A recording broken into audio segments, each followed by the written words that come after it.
காய இருக்க போகிறோம் எங்கள் தோட்டத்தில். இந்த எலியும் அணிலும் வச்சு தான் இந்த காயில் நாஸ்தி ஆகுது. தண்ணி நாங்கள் எவ்வளோ விட்டுட்டு தான் இருக்கிறோம். வெயில் ரொம்ப ஜாஸ்தி. வாங்க காய இருக்க போகிறோம். நம்ம வீட்டு தோட்டத்தில் காய இருக்க போகிறோம். வாங்க பாருங்க, காய் நல்லா வச்சுருக்கு.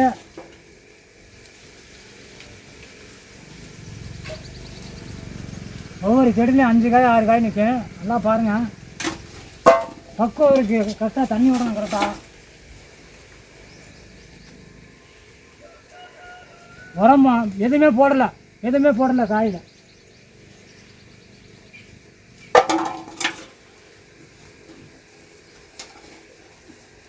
ஒரு குழம்புக்கு பிச்சது இவ்வளோ வெண்டைக்காய்.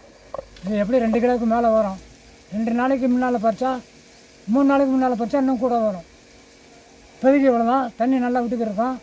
இன்னமும் காய் வைக்கும்.